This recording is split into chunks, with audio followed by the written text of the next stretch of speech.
بسم الله الرحمن الرحيم. صلى على رسول الله. النهارده هنعمل طريقه عمل محشي الكرنب. ادي الكرنبايه اهي، هناخدوها نحطها في ميه مغليه. خدنا الكرنبه وخروعناها ولا ورقناها، حطيناها في الميه المغليه دهيت. تمام. بعد كده نشيليها بسرعه كده، حطيها يعني 3 4 دقايق كده عشان ما يتهرش منك. تمام. حطي ممكن في الميه كمون، لو عندك كمون كتير حطي نطره كمون، لان الكمون ده حلو طرد للغذاء. تمام. بعد كده خدنا بصلتين كبار، واحدة كبيرة يعني واحدة متوسطة، لأنها مش هعمل كتير يعني. تمام.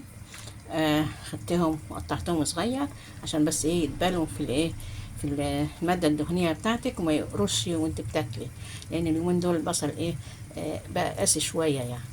خلاص. وخدت كمان عروق الخضرة اللي هي اللي فوق ديت الناشفة، لأن احنا آخر سنة الخضرة بتاعتها ناشفة. خدت العروق اللي هي الطويلة، يعني كنت بحطها في قعر الحل، خدتها وحطيتها مع البصل برضو. تمام اهو.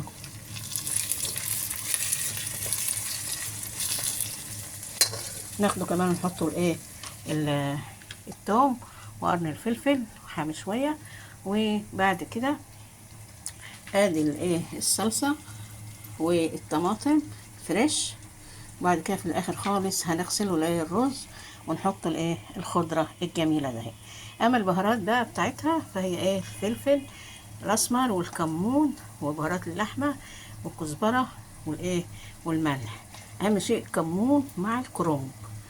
الكرنب روح الكمون عشان هو طارد للغذاء، عشان ما ينفخش للناس اللي هي عندها القولون والكلام ده. تمام. يلا بينا ناخد بقى البهارات بتاعتنا اللي هي الكمون، اهم شيء كزبره بتاع ده، بهارات لحمه، ملح، خلاص، فلفل اسود طبعا.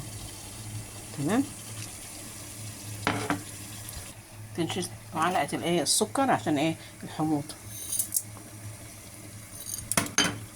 ادي انا غسلت الرز. تمام. بعد كده هحط الخضره. الرز اهوت هنقلبه بقى كويس قوي. تمام. ولما نخلوه يتشرب ببعضه.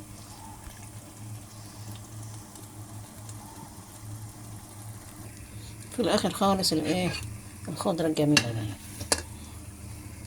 قلبي بقى وحشي زي ما انتم شايفين كده. احط القعر اللي هو الورق الاخضر والعروق. تمام. طبعا مقسمهم 3، اللي هو الورق الاخضر احطه تحت خالص، والورق اللي افتح منه بعديه، وبعدين الورق الابيض في في الاخر خالص. تمام.